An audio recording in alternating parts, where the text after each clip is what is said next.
All right, it's 3 o'clock. I want to welcome you all to today's presentation. We're so happy you're here. We hope you're having a good day. Before we get started, I just want to let you know that we are recording. We will share the recording with you after the presentation ends. If you have any questions today, please put them in the Q&A at the bottom of your screen. The chat function is turned off to avoid distracting our presenter, Lucy Gable. So please, if you want to communicate, do so in the Q&A. So Lucy, we're very pleased to have you. Thank you for joining us. Thank you for being available. Lucy has over 20 years of advanced academic and professional experience in business, leadership development, and health. She's held leadership roles at the Department of Defense and 4 private companies, and has been an entrepreneur and a startup founder.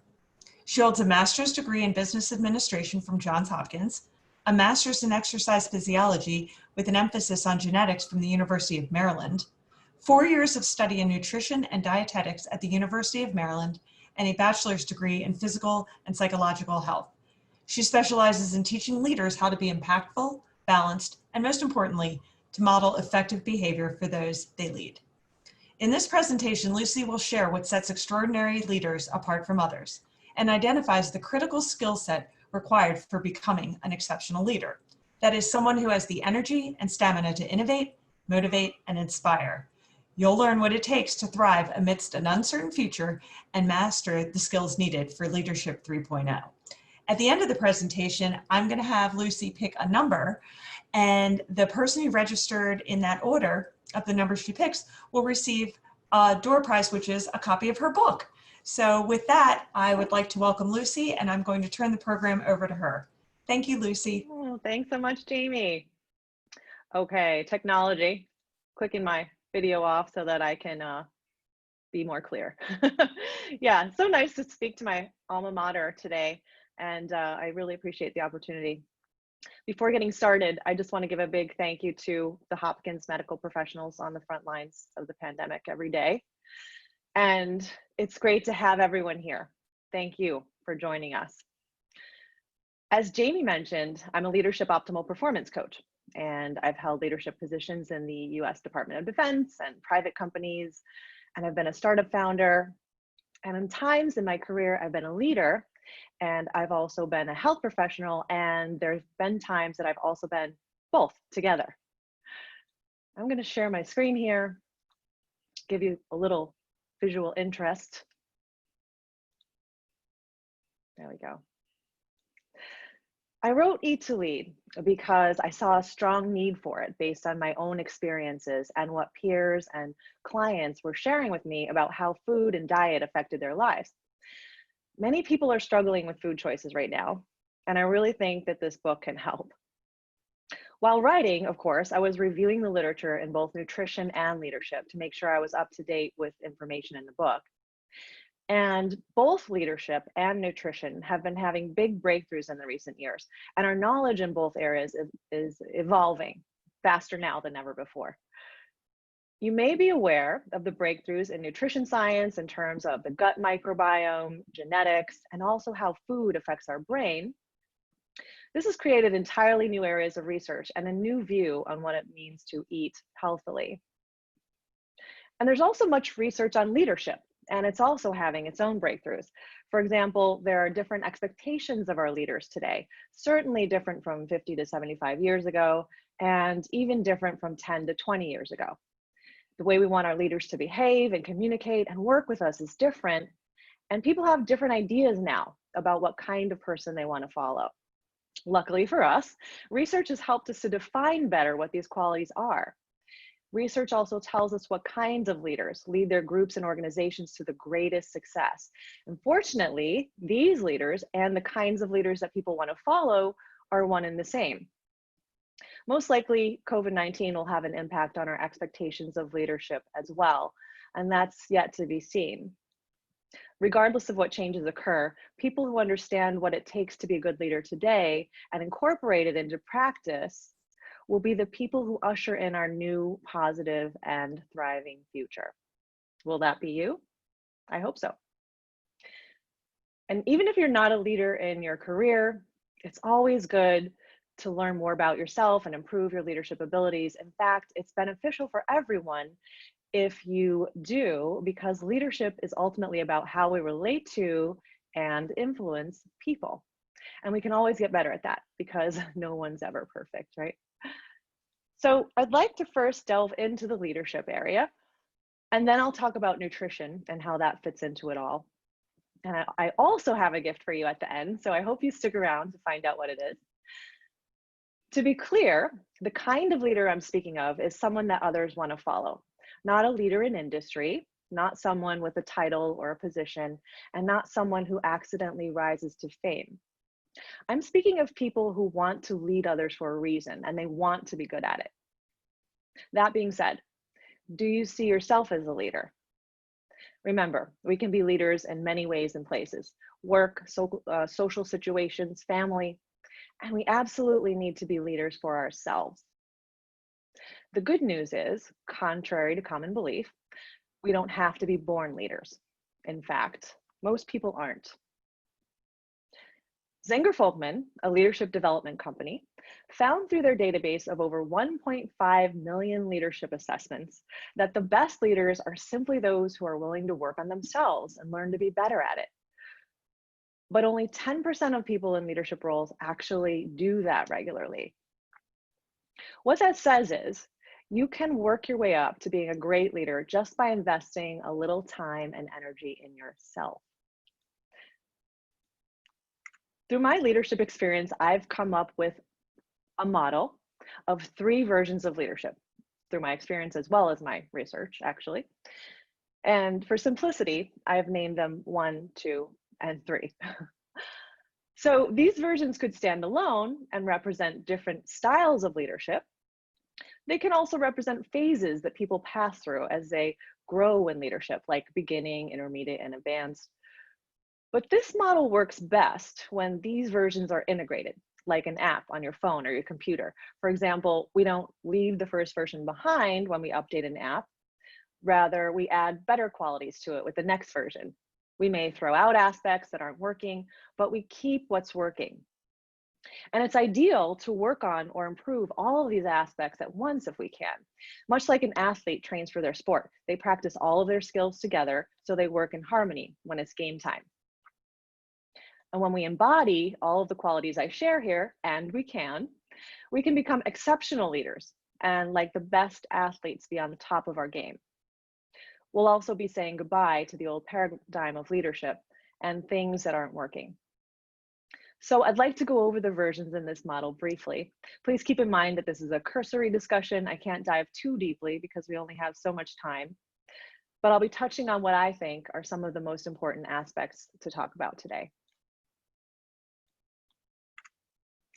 Leadership 1 is best defined as basic leadership. This leadership is familiar with technical skills. It means understanding how things work.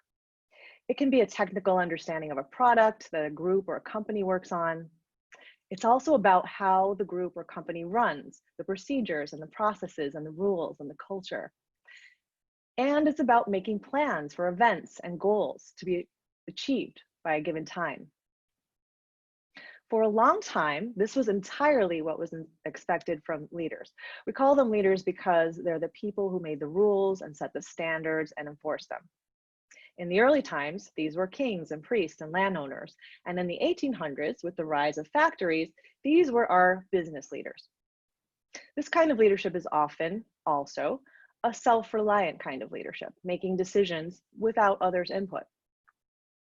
Version 1 is also commonly associated with people in the beginning phases of a leadership position, and it's where many people start before they're aware that there's more to leadership. 2.0 takes these skills and jumps a step further. One can say that 2.0 comes with experience. And I'll say, if you're lucky, it might come with experience and promotion, but otherwise, this version of a leader really starts to show up when someone starts to put effort into becoming better at leadership. And you'll see why. These are leaders who have a vision, and they take time to cultivate that vision. and define a strategy to get to that vision. And they work to motivate people to get on board. The way we communicate and share our vision and goals makes a difference. And what's important in communication has changed lately. So I want to dive a teeny bit deeper into this topic briefly. Communication. Leadership communication is often thought of as speaking on stage or to large groups or in meetings, but we communicate in many ways. Leadership involves not only broadcasting messages to everyone, but also speaking one-on-one with individuals and in person, and through emails and texts, and even social media. Judith Humphrey, the founder of the Humphrey Group, a firm that has worked with tens of thousands of leaders over the past 30 years, shares in her book, Impromptu, how technology has reinvented the way we communicate, and impromptu speaking has become the norm. So leaders are expected to be authentic and warm and conversational. Both Judith Humphrey and Zinger Folkman tell us that people want to follow leaders who communicate clearly and keep things positive. And believe it or not, the best leaders have been found to be those who creatively find ways to repeat themselves frequently about the vision and strategy and goals. Positive, clear, frequent communication gives people a North Star. It helps to guide their day-to-day decision-making and helps them to feel more confident that they know what they're doing. Consequently, this helps everything move forward faster. And of course, how we communicate is a big part of how we motivate. There are many kinds of motivation. The most basic kind of motivation is carrot and stick, or fear. For example, promises of bonuses, raises, friendly competitions versus fear of losing a job, falling behind, or being embarrassed. But we've come a long way in motivation too. And we know that motivation can be even better than that. Simon Sinek, a well-known modern-day author on leadership, speaks about a deeper motivation in his book, Start With Why. He shares that if you communicate the compelling reason for why you're doing what you do, it'll attract others who align with your reasoning. And when people feel alignment, it creates strong loyalty because they want to be part of what you're doing. Mihaly Csikszentmihalyi, a psychologist who wrote Flow, a very popular book about happiness at work, talks about stretch goals. These are goals that are just enough of a challenge to help us grow, and that's motivating, but they aren't so challenging that the work feels overwhelming, which is demotivating. Leaders can motivate by helping people find alignment, find their flow, and be more satisfied with their work. And it starts with having discussions with people they lead, finding out what's really important to them, what makes them show up every day, and what kind of goals stretch them to the point of motivation, but not so much that they overwhelm. Both of the authors are really talking about how to get people engaged. And engagement is extremely important. Engagement means that people are emotionally involved and committed. When people are engaged, they're happier and they get more work done. Based on over 50 years of research, Gallup found that engaged employees produce better business outcomes across the board. Companies who had best engagement scores had 20% higher profits and 20% more sales than the rest of those studied. On the flip side, they also found that unengaged people typically show up to do the work and contribute the minimum effort, and they're also on the lookout for better opportunities and will leave the group for even a slightly better offer. Gallup also finds that people who want purpose and meaning from their work want to be known for what they're good at. And that also drives engagement.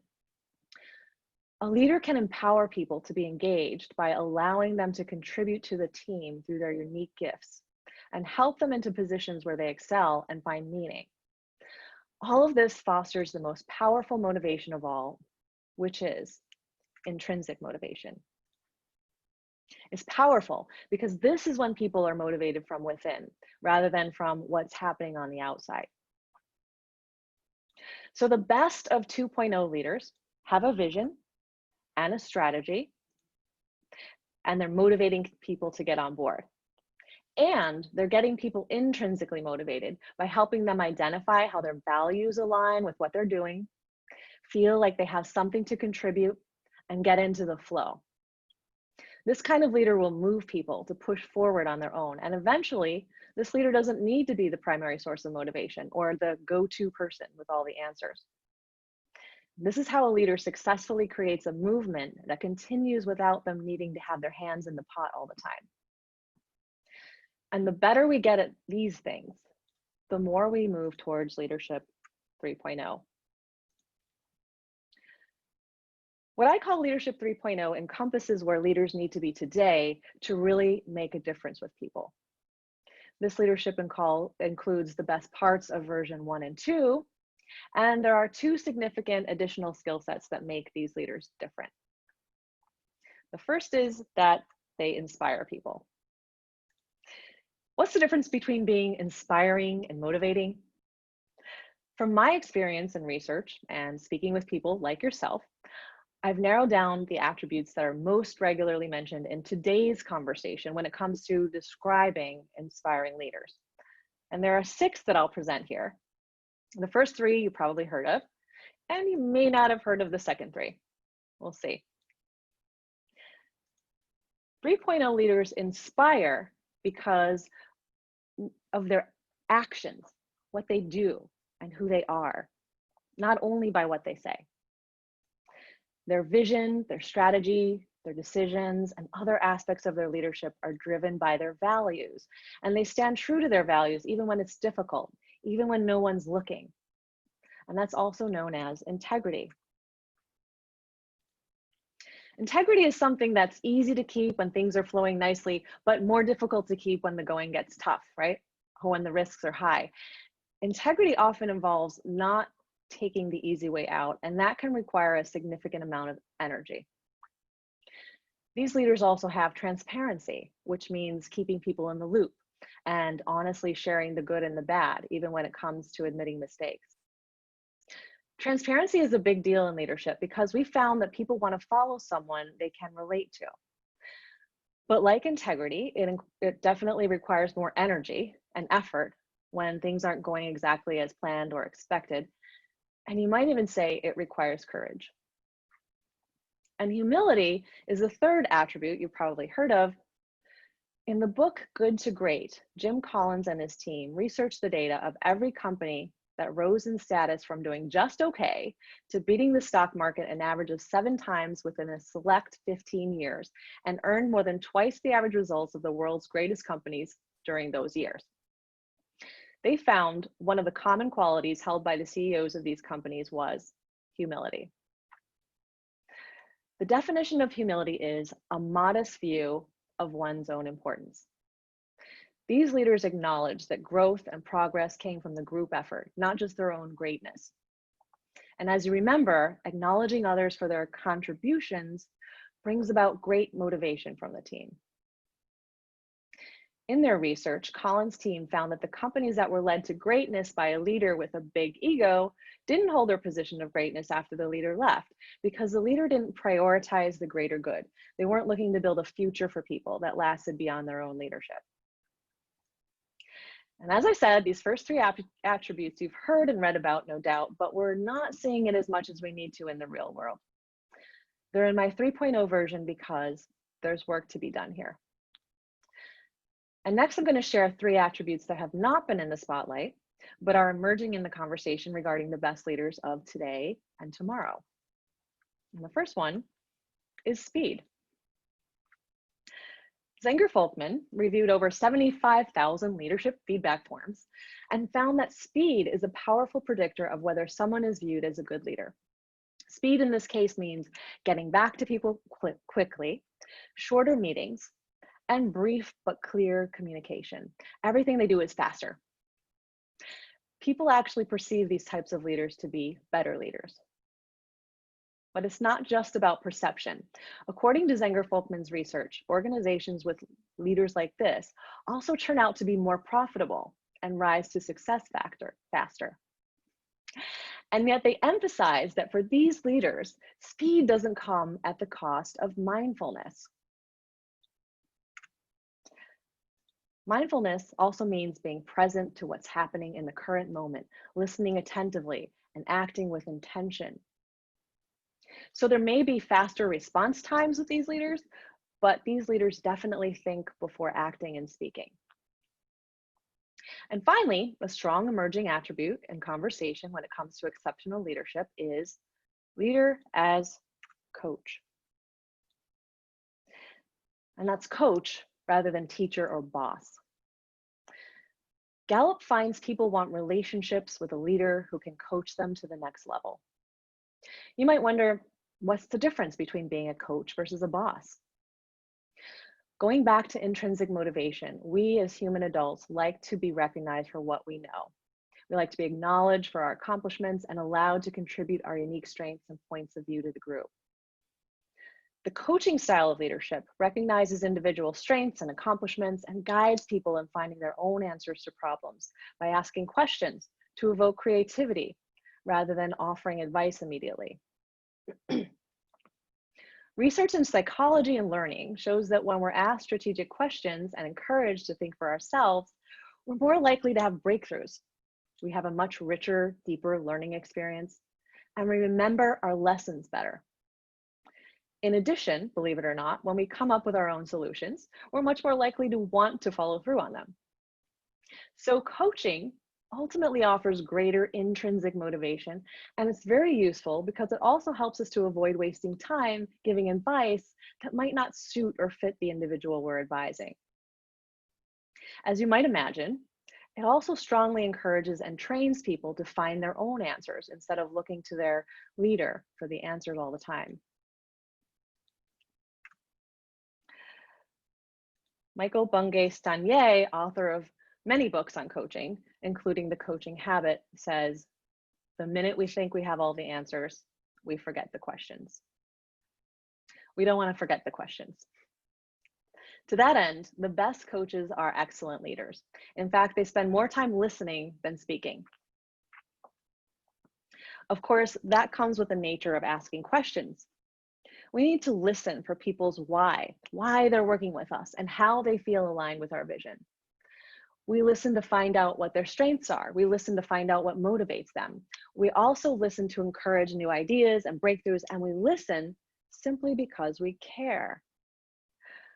By the way, a USC brain scan study found that speaking about oneself releases dopamine, which makes the speaker feel good about the conversation and about you.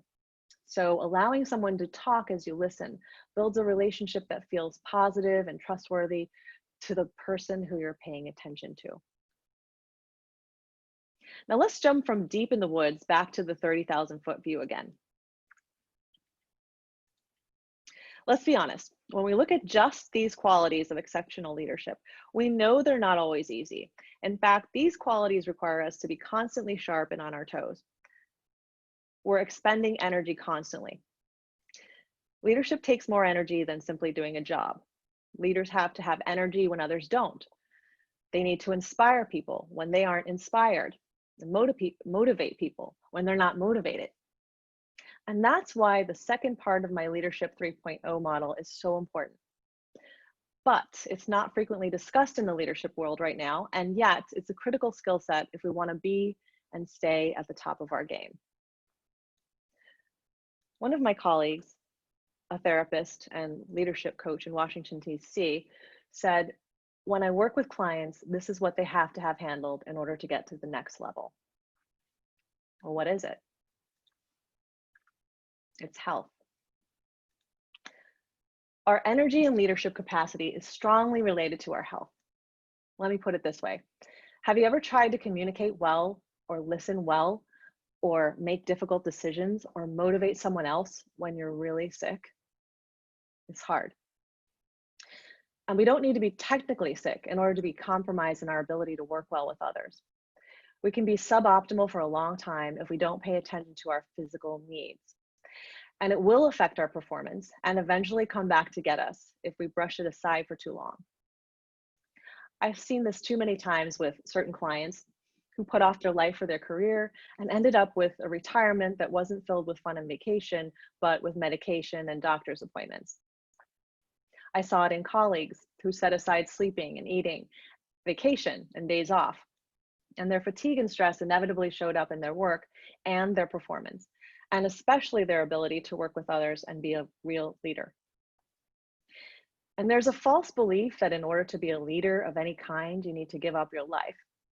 And even those who don't think that at the outset usually end up there anyway, because they don't know how to have both, or they don't even know it's possible. The same happened to me while I was in leadership positions. After a while, my career took over my life. I put aside family and friends and dating. I put aside vacation and weekends and sleep. And I was doing great. At least that's how it appeared. But as time went on, even though these things looked great on the outside, on the inside, things weren't going well. I began to have some issues, pretty much the same issues that so many other leaders have. I was having trouble sleeping. I was getting migraine headaches. I felt the effects of stress that made me less patient and more easily aggravated. Eventually, I came down with some pretty drastic illnesses like mono and strep that supposedly require another person to transmit, but no one around me had it. If you remember, I said I purposely didn't have a boyfriend. And I remember one day getting ready to head to New York City from DC to visit family for Thanksgiving. It was snowing and I was walking out the door with my suitcase. And then I realized I didn't feel too well.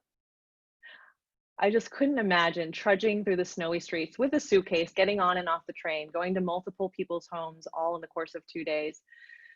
And I just turned around and I came back in. And I called everyone and I told them I wasn't coming. And that was when I realized something wasn't working. Along with my experience in the high-end health spa industry, I had fitness certifications and I was fit. I was competing in triathlons and other races. I had a black belt in Taekwondo and I was active daily. And you would think if anyone could stay healthy, it would be me, but I wasn't. So I took some time off from leadership and I went back to having a business as a solopreneur. And earlier, I had gotten my master's degree in exercise physiology and nutrition, and I learned some pretty life-altering things about the human body. For example, if we take care of ourselves with simple food and exercise and good sleep, nothing really outlandish, we can actually make ourselves younger. Literally, our DNA can be 10 years younger than our chronological age. And if you have a family history of disease, you can avoid it. You do not need to live or die like your parents or your grandparents, provided you care for your body in the way we know works in this day and age. And how we take care of our body affects our brains. So it affects our leadership capacity. It affects our mood and our mental stamina and our ability to make good decisions. It affects our ability to be patient and kind with people and to perform long into the evenings and still have energy for relationships. So I started experimenting with how our textbook scientific knowledge could work in real life, because I wanted that kind of life, the kind of life that defied aging and disease and supported me in being extremely energetic and productive and on top of my game long into the future. And I started working with others to incorporate the necessary habits into their lives as well. And since then, I've worked with hundreds of people, many of them leaders, CEOs, entrepreneurs, military officers, even royalty. And what I found out through my experience and the experience of others is that leadership works much better when you have health and balance. It is what will empower you to be a great leader. It gives you stamina and energy far beyond what you get otherwise.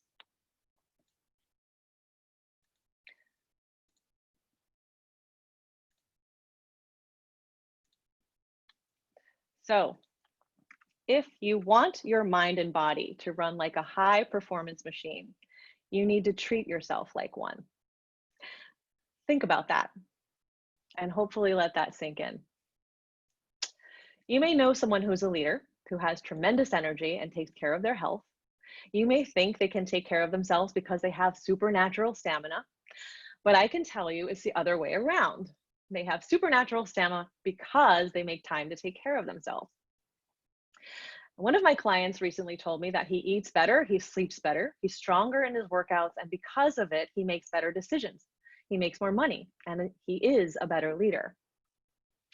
He also told me that by April of 2020, during the pandemic, he tripled his income from last year, and he's still going strong. And his success was undeniably tied to his improved health and stamina. Jeff Weiner, CEO of LinkedIn, was voted one of America's 10 most liked CEOs of 2018. And honestly, that doesn't seem like an easy award to achieve. I saw him at a conference that October, and while giving a presentation on stage, he was asked for his personal advice on how one can become the best leader possible. And he said, there are 5 things he attributes to good leadership: getting a good night's sleep, eating right, exercising regularly, having a mindfulness practice, and having a buffer in your schedule. And that means building space in between meetings to take care of your body and make sure your mind is ready for the next thing. That being said, leadership and health, our careers and health, have always been considered 2 separate compartments of life. But we know that leadership is really not separate from who we are as a person. And who we are and who we're being is always affected by how we feel, which is affected by our health and how we take care of ourselves. So ultimately, to become leaders in the 3.0 paradigm of leadership, we need to start seeing ourselves as leaders in the holistic way and start seeing others in this way as well. But like leadership, taking care of our body so we can feel, look, and think optimally aren't skills we're born with. And if we're not born into a family with good role models or a culture of healthy habits, we don't grow up knowing how to do it. But like everything else, we can learn. And this is what I've been focusing on in my work lately. I help people embody the qualities of 3.0 leadership while creating a healthy, well-rounded, and balanced life. There aren't many books on this subject, which is why I wrote Eat to Lead. And it's available now with some great bonuses, which I'll explain shortly. Eat to Lead is the opposite of a diet book. It provides a learning experience towards a more balanced, healthy life as a leader. And I talk about the aspects of Leadership 3.0, and I share the technical basics of how different foods work for the benefit of the body and the brain. And then, using your own knowledge, you get to decide what and when you'll eat so that your food choices align with your busy schedule and your body's needs and your mental activity and your taste preferences. How exactly does food affect leadership? To put it simply, if you eat the right foods at the right time in the right combination, you can start your day strong and have long-term, even-keeled energy from morning to evening and have energy for your relationships after work. You can support your brain in being creative and innovative and staying attentive and focused and making good decisions for your entire workday, even if that means your day ends late in the evening. I'll get a little more specific here and I'll provide some examples. We know from research on the gut microbiome that eating fiber-filled foods like fruits and vegetables and whole grains in their most natural form will help you to have better moods and be more patient with people. It can even stave off depression and anxiety. All of this, of course, affects our ability to be our best with other people, which underlies our ability to be a leader. Emerging research in neuronutrition shows certain foods like dark greens and red fruits and vegetables protect the areas of our brain involved in memory and learning and language. And these are executive functions that we as leaders use all day long. Evolving research in chrononutrition shows that eating earlier in the day and spreading out our calories rather than eating the bulk of our food at night will improve our metabolism and reduce our risk for cardiovascular disease and diabetes and obesity. And we know that the kind of food we eat for dinner can affect our quality of sleep, which affects how well our brain recovers from long days of work and how well we retain our memories. In turn, how we slept affects how ready we are to think and process information and make decisions in the morning, and how well our brain continues to function during the day. And cutting-edge research in genetics shows that eating the right foods in the right way, as I mentioned before, can help to influence our DNA to be a younger version of itself. It's probably obvious to you how all of this contributes to you being a stronger, more competent individual with more energy as a leader. And you'll have more to offer the causes you care about and the people you care about. There's a lot more than that in this book, and at the same time, the book is a fast and easy read, and it's easy to follow. I provide simple ways to make changes to your diet for the betterment of your leadership, and you can take it at your own pace and start from wherever you are with food right now. And we all know that reading isn't the same as doing, right? When we read something, it doesn't automatically mean we're going to incorporate it into our lives. Taking steps towards change also requires purposeful energy. And that's why for people who pre-order the book, because it's on pre-order right now, I have some pretty great bonuses. One of which is a book club kind of an experience. Well, I'll support you in making progress. And all you need to do is connect with me on email after you buy the book so I can give you access, but we're going to share all that info in an email with you after this is over. Jamie's going to send a nice recap email to you guys. Before closing, I'd like to ask you a few questions because it's the best way to intrinsically motivate. What's the cost? What's the cost of you not taking steps to improve your leadership and your overall life? The cost not only to you, but to the people you care about, your family, and others you're close to. Think about the cost that it will eventually have on your career as you go on. Maybe you'll enjoy it less. Maybe you'll be less productive, be less optimal, or get tired of being tired. I'd like to challenge you to commit to taking one step after you leave this webinar, a step that'll lead you closer to becoming a more optimal leader, someone who will be able to usher us into the future with strength and vitality and vision, and be able to motivate people to come with you. That one step can be as simple as sitting down with a book to read about how you can move forward as a better leader or how you can have a more balanced and healthy life, and then directing some energy towards bringing that knowledge into life. What can your next step be? Think a minute and maybe even write it down.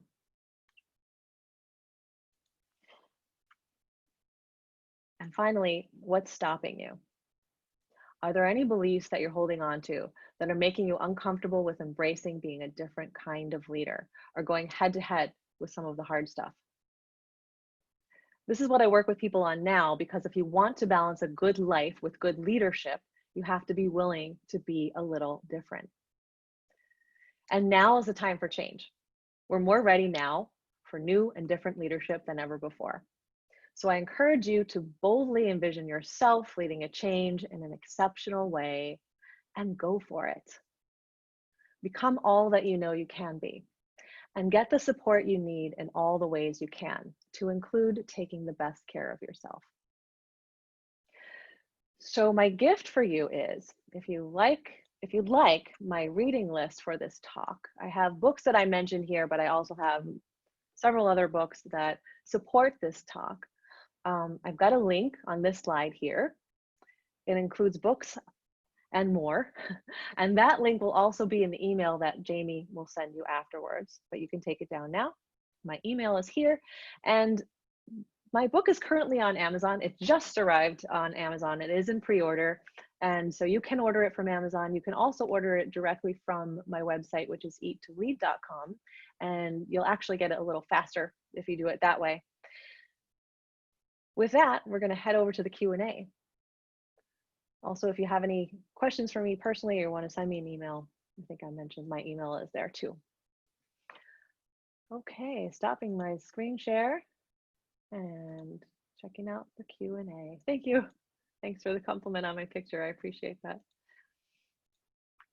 Okay, we don't have any questions. How about conversations? Would you like to answer any of the questions that I asked in the last few minutes, the last 3 questions? What's stopping you?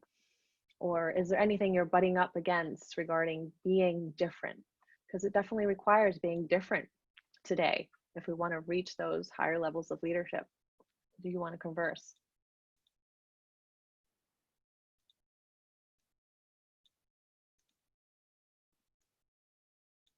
What are some of my favorite power foods, and do I have any special recipes?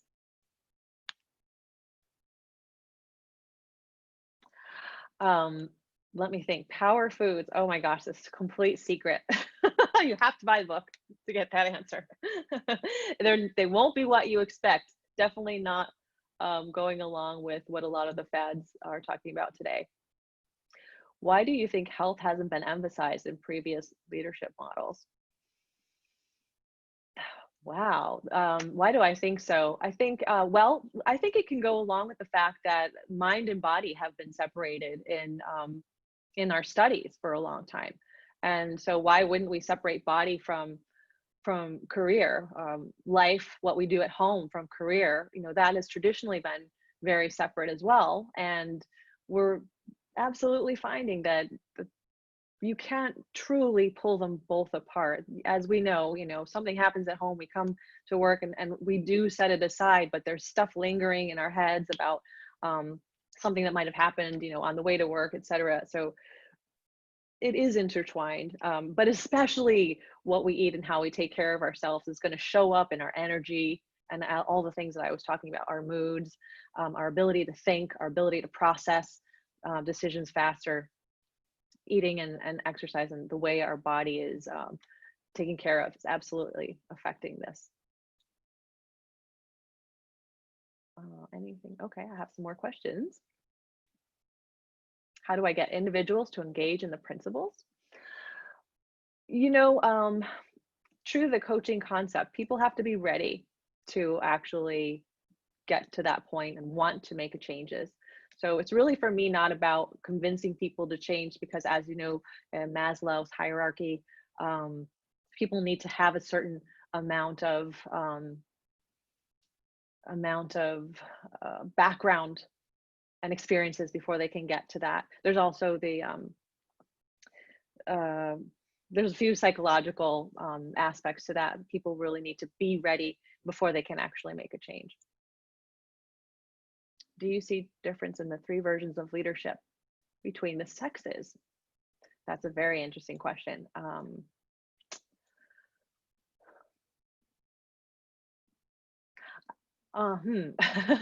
Honestly, I see both sexes in all 3 versions, to be honest. Yeah.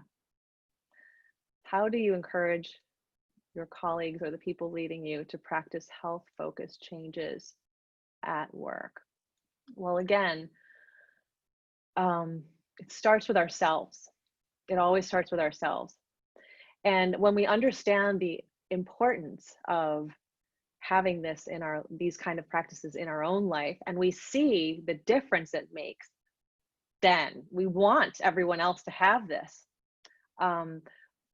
So we can also take measurements and data and things like that. And there have been measurements done based on how people work better. Some of the things I introduced today, what people want and what motivates them intrinsically.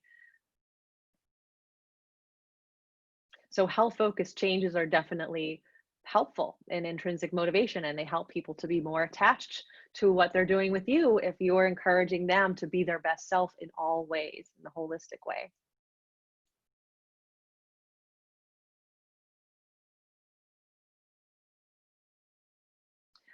What do I think, other than my book, what is the best leadership book out there currently? Oh gosh.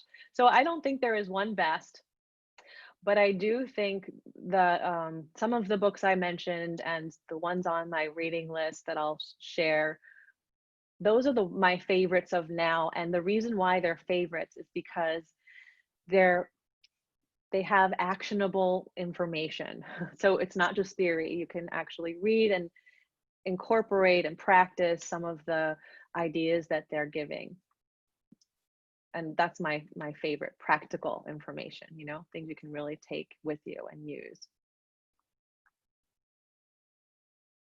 My question, if you're trying to set up a startup, isn't this common to put effort into work, more effort into the work than on oneself? I think that's what you're saying. Yeah, it's very common to put more effort into the work than oneself. Absolutely. This is why I'm talking about this 3rd level of leadership, which is where we all need to get. However, you will see people like Jeff Weiner and a few other really big people in the Silicon Valley area talking about their personal self-care and how it really affects what they do at work. So and more people are coming out and talking about it now, which I'm really happy about.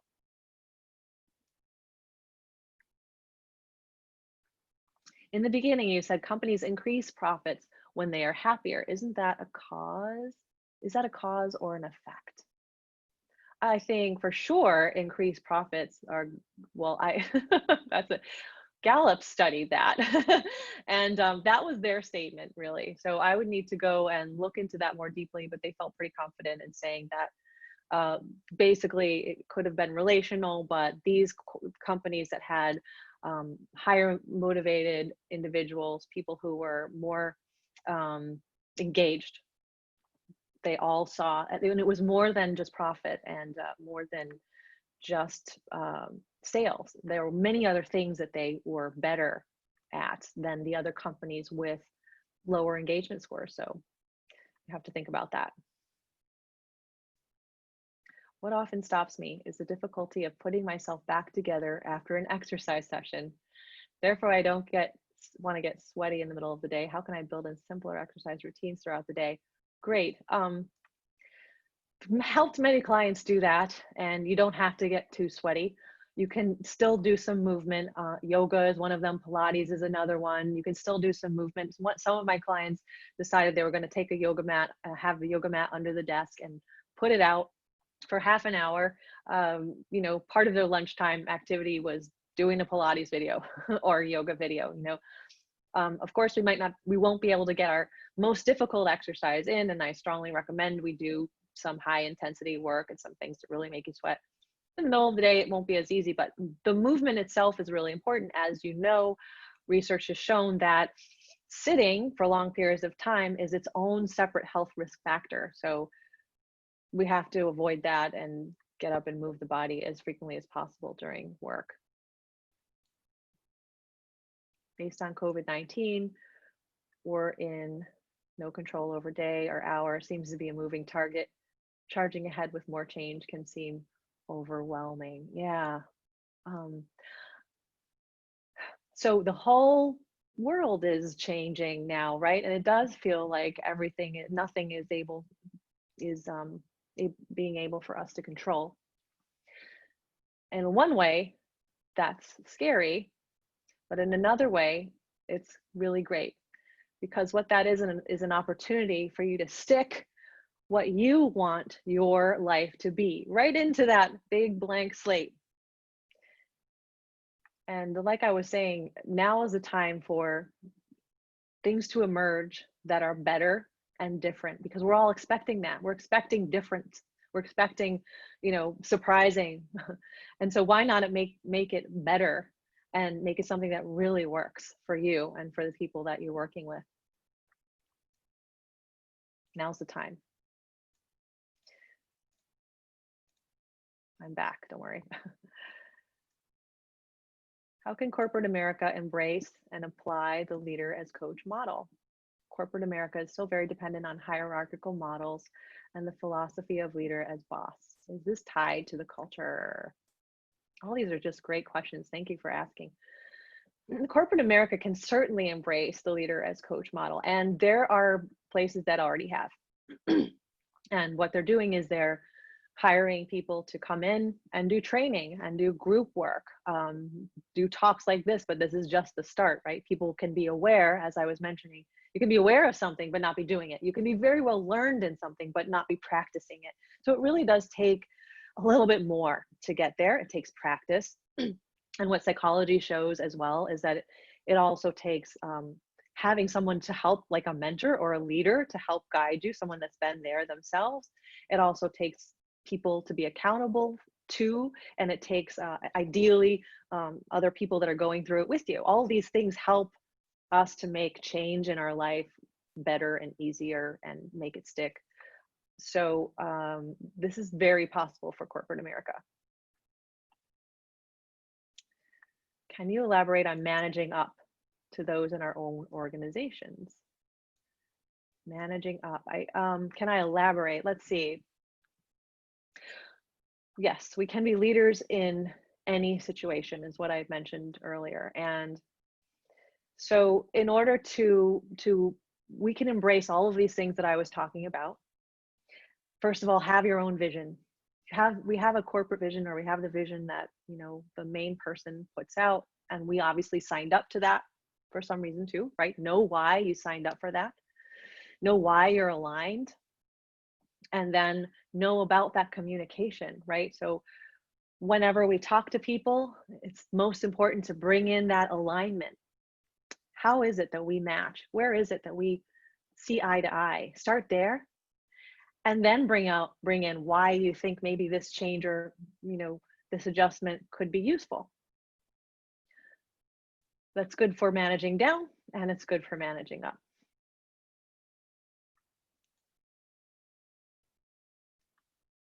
How should we balance being a coach while inculcating a sense of work discipline?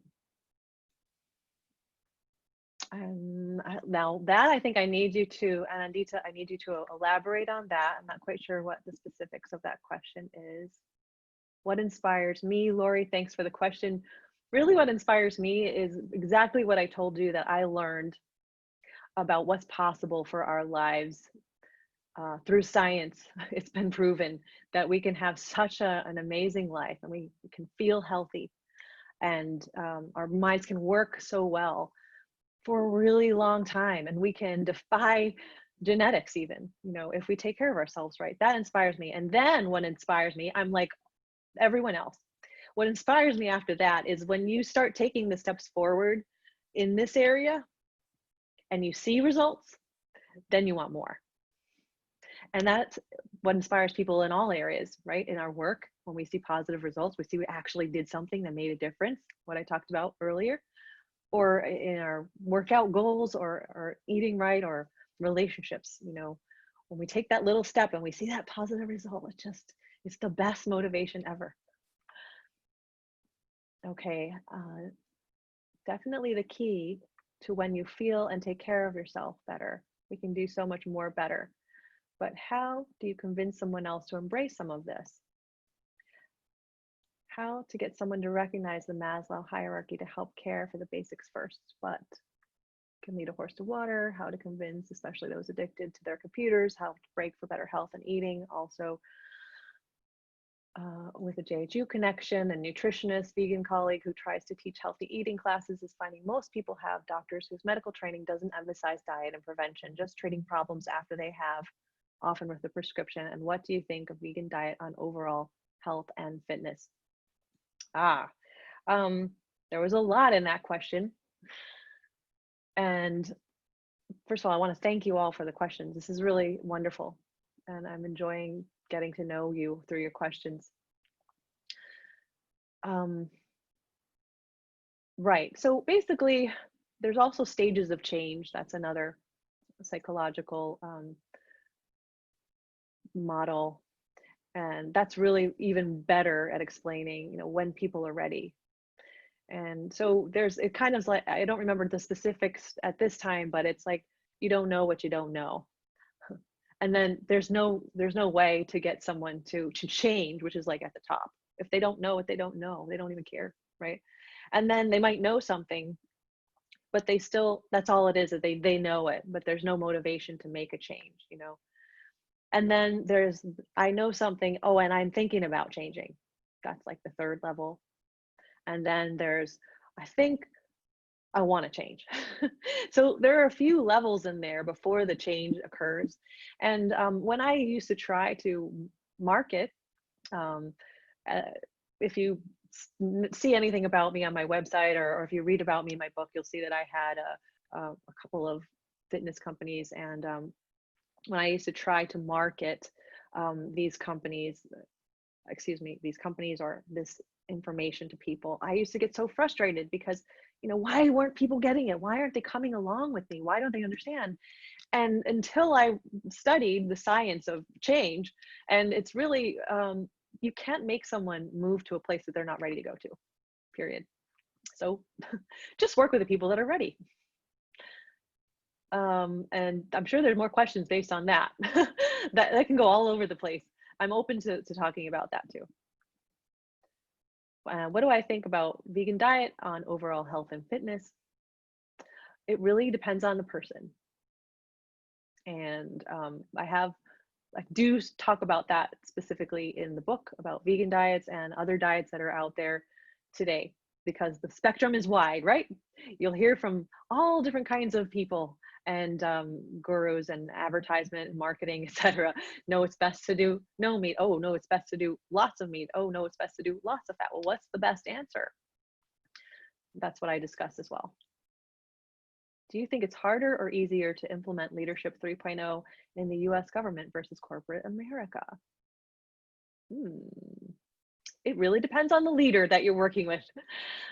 So many different people in government. Government is huge, so is military, you know, and the same with the corporate side. So it really just depends on the values of the leader that you're working with.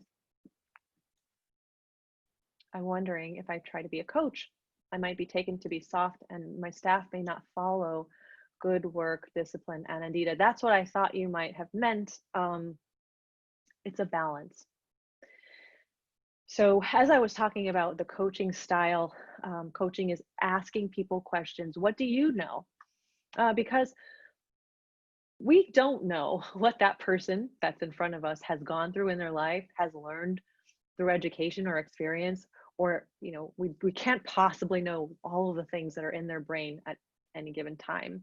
We shouldn't ask them to tell us. So when it comes to, you know, talking about one situation or how to do something, it's best to first ask what they know about it. What are their ideas about where to go from here? And not only does that recognize that they have their own knowledge and that they do have an opinion worth giving and they do have information that could be worth using. You're going to get information from that. You're going to be collecting data. What does this person know? And also, maybe you're going to get some good ideas from that person too, because one brain is not as good as 2 or 3 or 4 or 50, right? So that's how we collectively help each other along. And of course, when you're saying good work discipline, and there's the other side, you know, if you have to let someone go or give someone some kind of a not so great review, that's different. But coaching comes into play. It's a one tool that we have to use, right? It's not everything all the time, but it is a big tool to use. What can be done to help someone get to the point of being ready for change? Oh, Jeffs, you can't do it yourself. You can be a good example. And if you're lucky, what a lot of times what happens with, for example, with my clients, if they have a spouse that's not there, they just keep doing what they do. And, you know, a lot of times that makes the other person interested. Hey, look how this is working for him or her. Wow, I want that for me, you know. And the same thing with leadership and corporate life or leadership and anything else. I mean, the leader needs to be the example. That's how a leader leads. That's really what I was talking about. That's how we become the inspiration, because we're doing what we're saying we should do.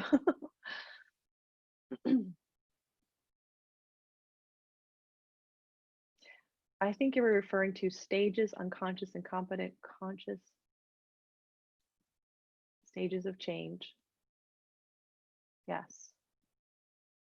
Colin, I feel like this leadership is related to sales. What about being a leader of technical people building something? Oh, no, it's a leadership format for everyone. Yeah, not sales. But, you know, I wonder why you thought it was sales, Colin. Let's see. Could you explain what a coach is versus a boss or teacher, like you mentioned? Any guidance on how to become a better, shorter, clearer communication? Yes, I do. Okay, so what is a coach versus a boss or a teacher? A boss, you know, embodies the word boss. So we tell people what to do. A teacher teaches, same thing. We tell people how things work. A coach asks, elicits information from the person they're speaking with first. Questions are more important than telling. That's the easiest way to share that. Asking questions. Asking questions first. And by the way, is there ever a time when a coach actually gives information? Yes. And that's after all the questions have been asked. So when you ask someone a question, they might come back with the answer that you want to hear, or a better answer that you didn't even expect. And oh, you might say, hey, let's implement that. That sounds like a great idea. Or they may be coming up with answers that you realize, they probably don't know some of the things that I know. And then you ask this question. You ask, could I share something with you about how I would do this? Do you mind if I share my experience with this? Would you like to, or do you mind if I share? That's actually the best question to ask, if you can ask it. Why? Because people like to be asked if permission for you to give advice. Any guidance on how to become a better, shorter, clearer communicator? Yes. So I did just go over that really quickly. Basically, it's being short in your emails, clear and concise in your conversations, getting to the point as fast as possible. So rather than putting a whole lot of extraneous information, maybe things that people don't really need at the time, get to the point, make it as clear as possible. And can I help with any more of that? It takes practice. It doesn't happen just, first time you try it. So it does help if you do prepare something in writing, do read it through a couple times and start crossing things out. What's actually not needed here? What's too many words? And the same with communicating to people. Most of the time, instead of telling a big long story and then maybe getting off into this story over here or that extra thing down there, just keep it clear, keep moving down that path of what the communication is about. I hope that makes sense, and it does take some practice.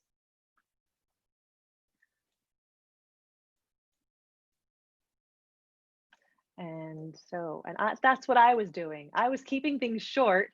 So I know that I had left probably a lot of questions, and maybe you still have questions after I answered your questions, and that's okay. I really want you to get interested in this and explore more about it. There's a lot more to learn and experience than just in an hour or so.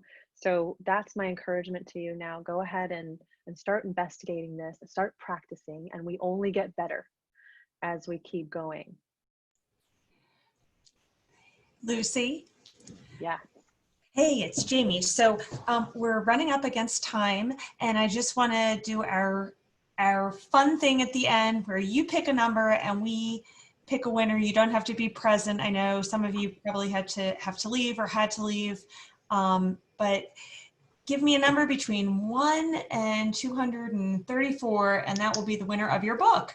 Oh, woo! Okay, 157. 157. All right. I will get in touch with that individual. It's on the recording so everybody knows. And I just want to say thank you to you. I will share all the questions with you after we finished. We actually got to the end.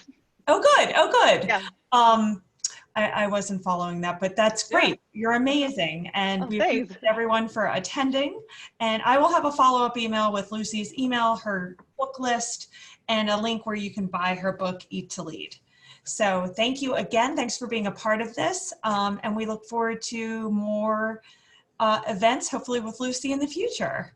Yes. Thank you, Jamie. Thanks for coming, everyone. It was a pleasure. Absolute pleasure. Thank you so much. Have a great day, everyone.